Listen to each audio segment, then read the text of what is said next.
In today's video, I'm going to teach you how to navigate your Stripe account to manage the Radar feature effectively. Whether you're new to Stripe or just aiming to enhance your control over your payment processing system, mastering these steps can significantly aid in streamlining your operations. We'll walk through how to toggle the Radar feature and ensure your experience is as seamless and efficient as possible. To begin with, let's go ahead and log into your Stripe account. If you haven't already set one up, make sure you have your login information ready. Once you log in, you'll be directed to your dashboard, where you'll find an overview of your financial activities. This dashboard is a powerful tool that helps you keep track of transactions, monitor cash flow, and much more. Once you're logged in, direct your attention to the sidebar on the left side of the screen. This is where you'll find the different sections of your Stripe account, categorized for easy access. Among the options, you'll see Payments. Go ahead and click on that.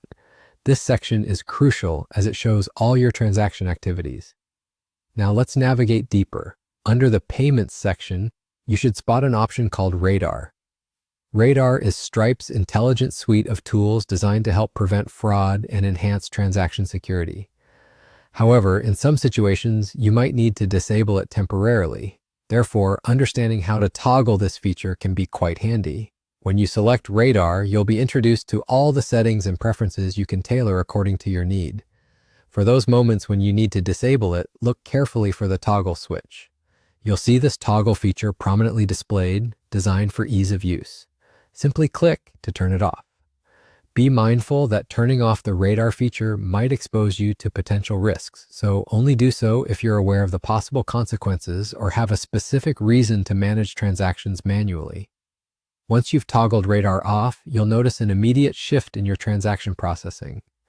Everything should continue to operate smoothly, but without the added protective layer of Radar reviewing all transactions. At this point, you're done. You've successfully navigated through your Stripe account and adjusted the Radar feature. Remember, each time you adjust settings like this, make sure to record the changes and monitor your transactions closely. Understanding and regularly reviewing your payment settings in Stripe will help you maintain a balance between security and convenience, ensuring that your business operates efficiently. And that wraps up today's tutorial. By following these steps, you now have the ability to toggle Radar within your Stripe account whenever necessary. Keep exploring and get comfortable with these features to optimize your payment processing experience. Thank you for watching, and we'll see you in the next tutorial.